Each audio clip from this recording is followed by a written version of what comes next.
जय श्री राम दोस्तों।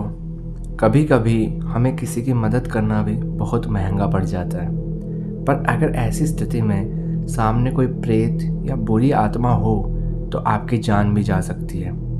आज की कहानी भी कुछ इसी बारे में है। आज हम बात करने वाले हैं एक ट्रक ड्राइवर के साथ हुई ऐसी ही एक घटना के बारे में। मैं आपको ये कहानी उन्हीं के पॉइंट ऑफ व्यू से सुनाने वाला हूँ। मेरा नाम विनोद है और मैं एक ट्रक ड्राइवर हूँ। ये घटना जो मैं आपको बताने जा रहा हूँ वो मेरे साथ हुए एक हादसे के बारे में है।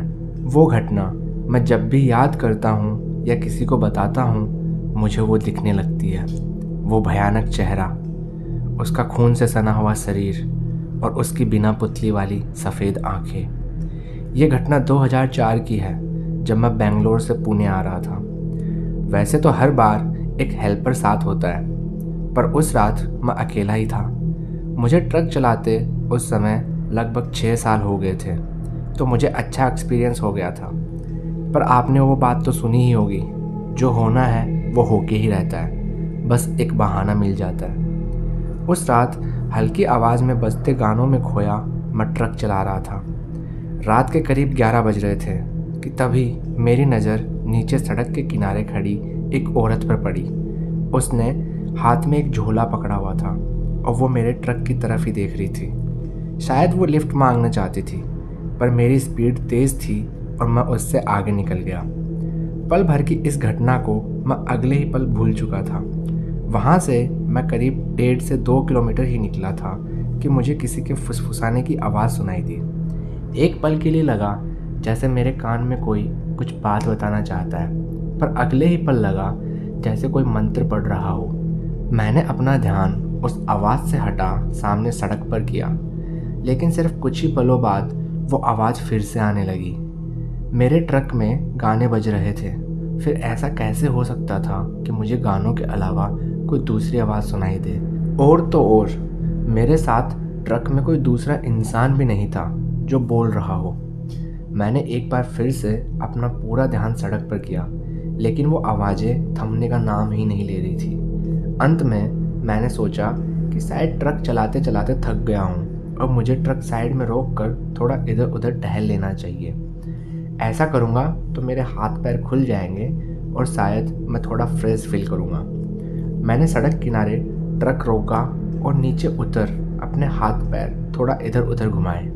थोड़ी सी देर टहलने के बाद मैंने पानी की बोतल से अपना मुंह धोया। पूरी सड़क सुनसान थी, हर तरफ अंधेरा और रात की खामोशी बिछी पड़ी थी। मैं ट्रक में चढ़ने लगा कि तभी मेरा ध्यान पीछे गया। पीछे रास्ते किनारे कोई खड़ा था, मुझसे लगभग 20 कदम दूर, पर मैं उसको अच्छे से देख नहीं पा रहा था। उसने ना मुझे कोई आवाज़ दी और ना ही कोई इशारा किया, तो मैं भी अपने काम से काम रखने की सोच ट्रक में चढ़ गया। मैंने ट्रक चलाना शुरू किया और एक नज़र साइड मिरर पर डाली, पर मैं ये देख अचंभित हो गया, वहाँ सड़क पर कोई भी नहीं था। मैं मन ही मन सोचने लगा, आज मुझे क्या हो गया है। कभी मुझे आवाज़ें सुनाई दे रही है तो कभी मुझे कोई दिखाई दे रहा है। मुझे वहाँ से निकले ज़्यादा देर नहीं हुई थी कि अचानक फिर से किसी के फुसफुसाने की आवाज़ मेरे कानों में आने लगी। मैंने अपनी आंखें और कान मसले। मुझे लगने लगा नींद की कमी की वजह से ये सब हो रहा है। एक सुनसान रास्ते पर ट्रक रोक आराम करना खतरे से खाली नहीं था, तो मैंने सोचा रास्ते में जो पहला ढाबा आएगा उसी पर थोड़ा कुछ खाकर वहीं आराम कर लूँगा। कहानी में आगे बढ़ने से पहले वीडियो को लाइक कर दें। इस वीडियो का लाइक टारगेट मैं 11 रख रहा हूँ। दोस्तों, बहुत मेहनत लगती है वीडियो बनाने में और यही मोटिवेशन होता है, सिर्फ 11 लाइक्स। ढाबे की तलाश में मैं ट्रक चलाए जा रहा था, पर वो फुसफुसाने की आवाज़ें थमने का नाम ही नहीं ले रही थी।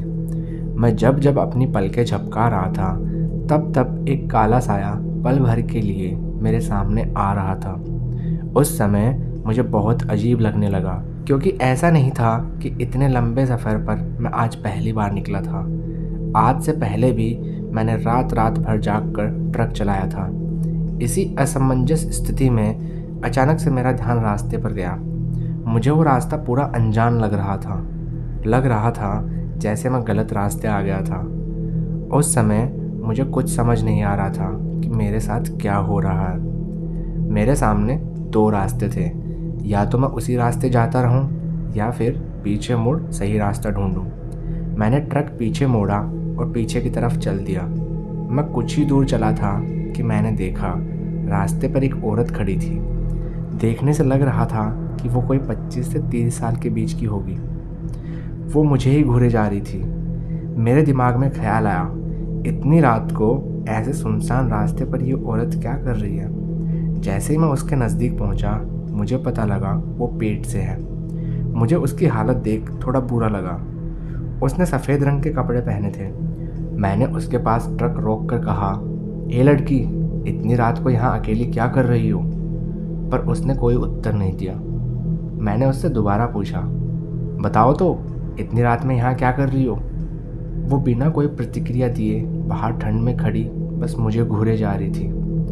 वैसे मैंने भी बहुत कहानियाँ सुनी हैं ऐसी घटनाओं के बारे में, और मैं इन सब से दूर ही रहता हूँ। पर उसके पेट में बच्चा था तो मुझे उस पर तरस आ गया। मैंने सोचा उसे ढाबे पर कुछ खिला के जहाँ उसे जाना होगा वहाँ उतार दूँगा। मैंने उससे कहा, ट्रक में बैठ जाओ, जहाँ जाना होगा वहाँ उतार दूँगा। उसने धीमी आवाज़ में बोला, कहीं जाना नहीं है, बस भटक रही हूँ। ये बोलकर वो ट्रक में पीछे की ओर बैठ गई। उसके ट्रक में बैठने के बाद हम वहाँ से निकल गए। मैंने उससे कहा, तुम्हें देखकर लगता है तुमने कई दिनों से कुछ खाया नहीं है। मैंने इसी में जोड़ते हुए बोला, अच्छा तुम्हारा पति कहाँ है? उसने रूखे तरीके से मेरी ओर देखते हुए बोला, मर गया। मुझे उस पर और दया आने लगी। मैंने बात को घुमाते हुए कहा, अच्छा आगे किसी ढाबे पर तुम खाना खा लेना और किसी सुरक्षित जगह पर मैं तुम्हें छोड़ दूंगा। पर उसकी कोई प्रतिक्रिया नहीं थी। उसका सारा ध्यान अपने पेट की तरफ था, मतलब अपने बच्चे की तरफ। मैंने उसके पेट की ओर देखते हुए पूछा, कौन सा महीना है? पर उसने कोई उत्तर नहीं दिया। वो बस अपने पेट को अपने दोनों हाथों से सहला रही थी। मुझे लगा शायद उसे दर्द हो रहा होगा और शायद वो किसी सदमे में होगी जिसकी वजह से वो इतनी शांत है। मैं शांति से ट्रक चला रहा था, पर आगे कहाँ जाना था मुझे कुछ नहीं पता था। मैंने उससे पूछा, अच्छा तुम्हें आगे का रास्ता तो पता है ना? कौन सा रास्ता है ये? उसने आगे सड़क की ओर ही देखते हुए उसी गंभीर और रूखी आवाज़ में जवाब दिया, मौत का। इस बार मुझे उस पर गुस्सा आ गया था।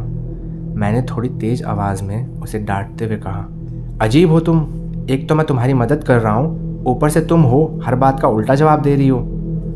उस वक्त तक मुझे ये नहीं पता था जो पीछे बैठी है वो कोई औरत नहीं बल्कि एक आत्मा है। मैंने अपने गले में लगे ताबीज़ को छुआ और कुछ देर तक सिर्फ आगे सड़क की ओर ध्यान करके ट्रक चलाता रहा। मैंने सोच लिया था इस औरत को ढाबा आते ही उतार दूंगा।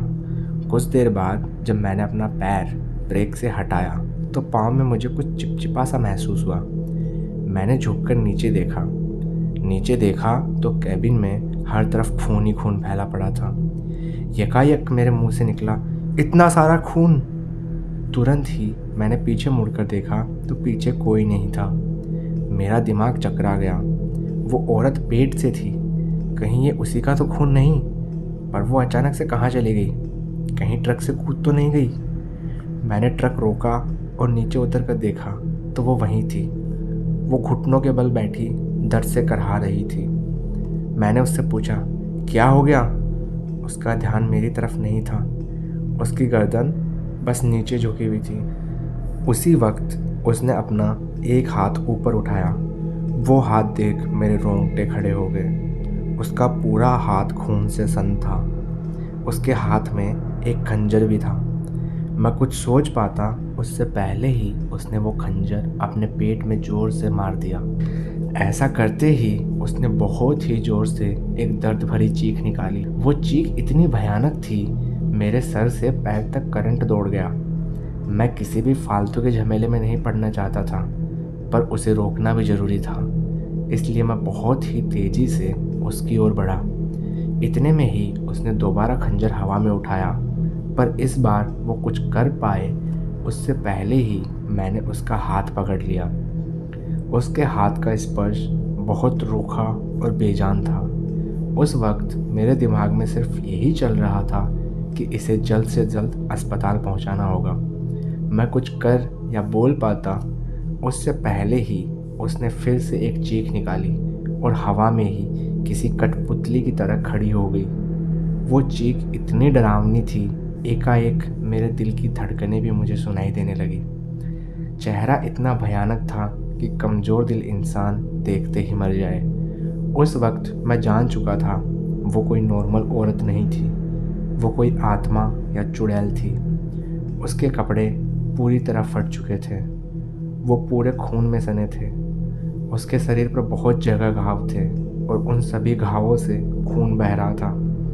वो मुझे देख मुस्कुराती हुई अपनी गर्दन टेढ़ी मेढ़ी कर रही थी। जहाँ उसने खंजर मारा था वहाँ से काला खून बह रहा था। उसके एक हाथ में खंजर और दूसरे में खून से रंगी एक गुड़िया थी। उसने बड़ी ही अजीब टूटी हुई आवाज़ में मुझसे कहा, तू मेरी बच्ची को मुझसे छीनना चाहता है? मैं तुझे मार दूंगी। मेरी समझ में उस समय कुछ नहीं आ रहा था। वो जितनी घिनौनी लग रही थी उससे कहीं ज़्यादा डरावनी। डर के कारण उसका हाथ मेरे हाथ से अपने आप छूट गया।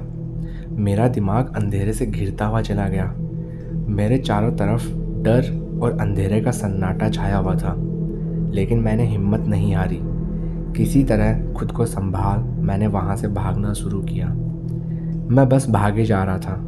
मुझे यह भी नहीं पता था मैं किस ओर जा रहा हूँ। दूर दूर तक बस अंधेरा फैला हुआ था। मुझे सिर्फ इतना पता था कि मैं खेतों के बीच से दौड़ रहा था। डर के मारे वहाँ के पेड़ पौधे भी मुझे लहराते हुए प्रेतों और आत्माओं जैसे दिख रहे थे। ना जाने मैं कितना दूर आ गया था। मेरी सांसें हद से ज़्यादा फूल गई थी। तब मैं एक पेड़ की आड़ लेके थक कर वहाँ बैठ गया। तभी मुझे अपने से थोड़ी दूर किसी के गुनगुनाने की आवाज़ सुनाई देने लगी। थोड़ा ध्यान से सुनने पर मुझे आभास हुआ वो आवाज़ मेरे पीछे से आ रही थी। मैंने पेड़ के बगल से पीछे देखा तो वही औरत वहाँ बैठी थी। उसके बाल बिखरे हुए थे। वो वहाँ कफन में लिपटी उसी गुड़िया को लोरी सुना रही थी। ऐसा लग रहा था जैसे वो उस गुड़िया को मौत की लोरी सुना रही हो, या फिर वो सब कुछ मेरे लिए ही था। अपनी मौत को इतना करीब देख मैं सब कुछ भूल गया था। मेरा सर दर्द से फटा जा रहा था और मेरे दिमाग में धीरे धीरे अंधेरा छा रहा था। मैंने अपनी आंखें बंद कर अपने सर को दोनों हाथों में पकड़ जोर जोर से दर्द के मारे चिल्लाना शुरू कर दिया। लेकिन धीरे धीरे सब शांत होने लगा। एक बार फिर से हर तरफ शांति छा गई थी। मेरे सर में जो दर्द उठा था वो भी धीरे धीरे कम होता चला गया। मेरी सांसें तब भी तेज चल रही थी। मैंने खुद को संभाल कर धीरे से अपनी आंखें खोली और आंखें खोलते ही मुझे एक बहुत तेज बिजली का झटका लगा। उस चुड़ैल का चेहरा बिल्कुल मेरे चेहरे के सामने था और मेरा सर उसकी गोद में। डर की वजह से मेरे पूरे शरीर में सनसनाहट सी फैलती चली गई। मुझे देख वो हंसते हुए कुछ बड़बड़ा रही थी। मेरे शरीर का रोया रोया कांपने लगा।